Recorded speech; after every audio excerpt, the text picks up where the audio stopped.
Welcome to our serene journey through this magical spruce and fir forest. Today, we're on a special mission to find some delicious chanterelle mushrooms accompanied by our loyal doggos Nuka and Kira. Come along with us for a tour around the forest, a campfire, and the woodland-inspired meal.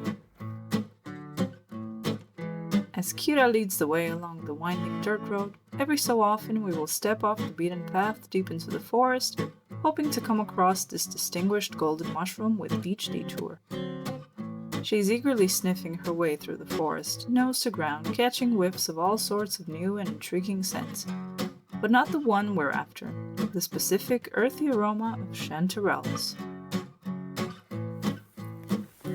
This forest, with its thick blanket of moss and the fresh scent of resin in the air, feels like something out of a fairy tale. There's nothing quite like a peaceful walk in the woods to clear your mind and connect with nature. While also not forgetting about your foraging options, of course. Chanterelle mushrooms are elusive treasures in the forest, often growing hidden under dense layers of moss or nestled near the roots of trees. It takes a keen eye and a bit of patience to find them, but the reward is well worth it. And there they are, our first chanterelles of the day, vibrant, golden, and in perfect shape to be used in a delicious meal.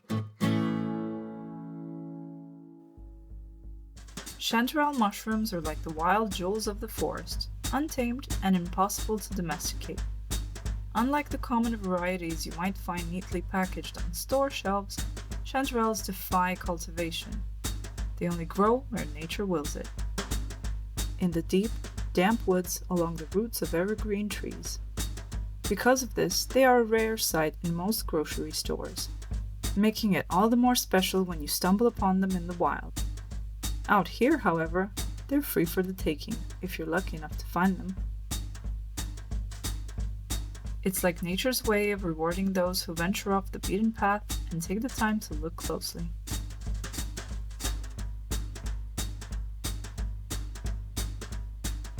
And with each step, we find a few more, slowly gathering plenty for our culinary escapade.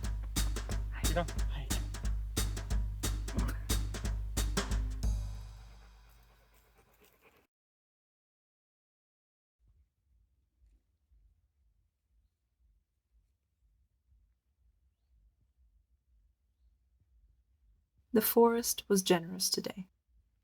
But now we need to get back and start cooking the chanterelles while they're still fresh and crisp. So let's go!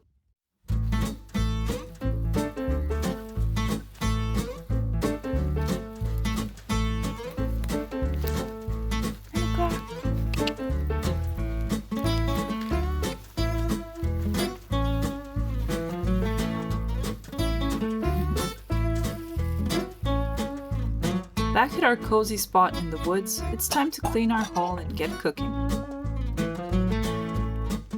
There's something so satisfying about foraging for your own food and then preparing it right in the heart of nature.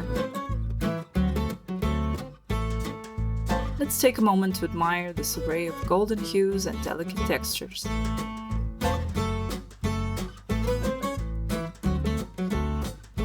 This visually pleasing display needs a good washing beforehand.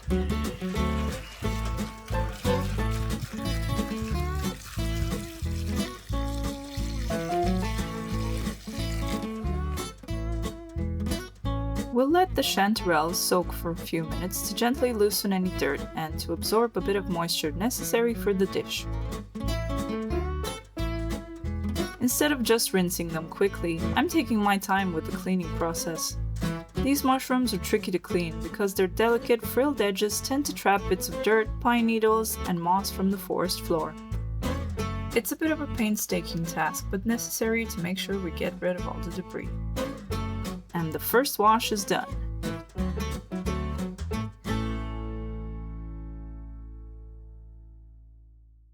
Time to light that fire.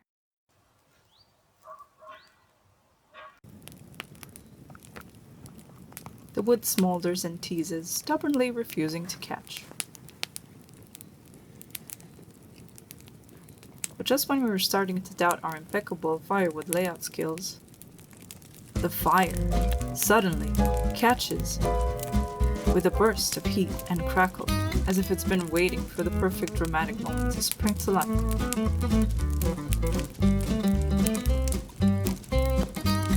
With our base layer of smoldering charcoal finally prepared, we now carefully position the tripod and cauldron, making sure it's sturdy and balanced.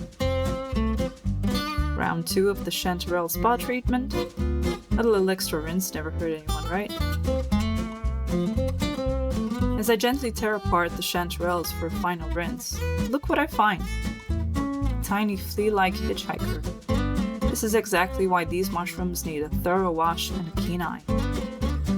They're not just foraged from the forest, they come with their own little ecosystem. Done with that, but we're still in need of some fresh herbs.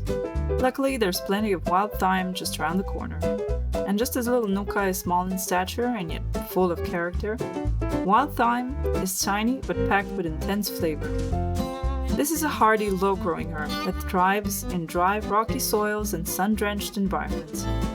With small oval leaves and tiny clustered pinkish-purple flowers, it is a member of the mint family and boasts a potent aroma due to its essential oils. An excellent addition to various dishes, including our stew. But we'll keep the recipe simple. Just a few ingredients, such as sunflower cooking oil, chopped onions, chanterelles, various spices like salt, ground pepper, garlic, and thyme, and a good load of sour cream to top it all up. Now, the quantities presented here are just an estimated guess, less about precision and more like a free-spirited improv session, aiming for a deliciously spontaneous performance. There's really not much that can go wrong here. Once the cauldron is blazing hot, we pour in the oil and watch it shimmer with anticipation. Remember, we're cooking at extremely high temperatures, so just a few seconds after, in go the chopped onions.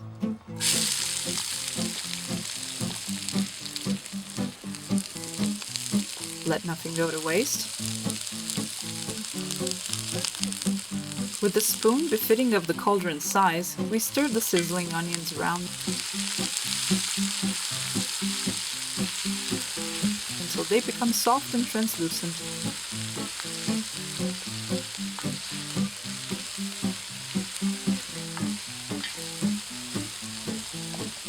Adding in the chanterelles over the sizzling onion bits, we stir them together to make sure nothing sticks to the sides. This helps distribute the heat evenly throughout the pot, so nothing will turn out to be over or undercooked.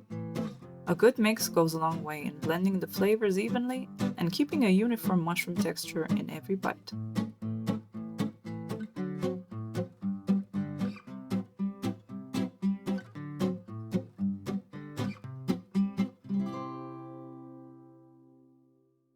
The chanterelles soon start releasing their own water, like nature's built-in mushroom broth, which is perfect to get the stew bubbling. From now on, it's just a matter of fine-tuning the water content to make sure that they get cooked. So come sit by the fire with us while the stew is boiling.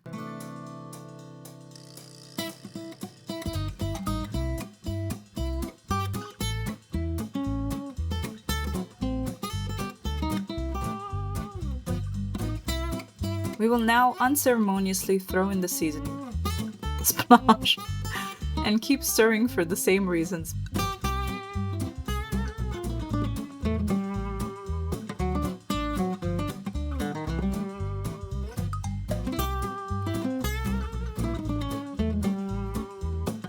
Adding in some extra water recently collected from the local spring, and we'll let the chanterelles cook slowly to absorb the flavors of the garlic, onions, and herbs.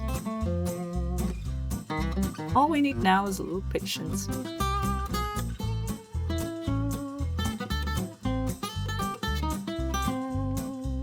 Clearly picking up that something delicious is in the works. Can you smell that?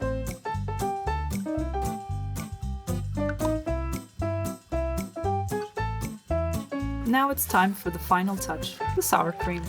We gently spoon it into the cauldron, watching as it melts into the stew, turning it creamy and smooth and promising a meal that's going to be as satisfying as it smells. To complete this, we're making a simple polenta, which is a boiled cornmeal porridge.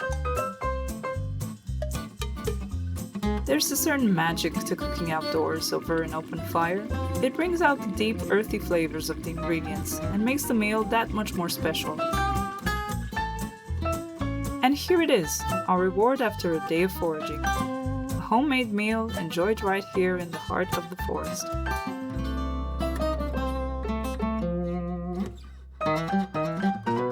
Thank you for joining us on this adventure. If you found this video comforting, don't forget to like and subscribe so you can join us for more outdoorsy activities. Till next time, may your own journeys be filled with peace, good company, and the magic of the wild.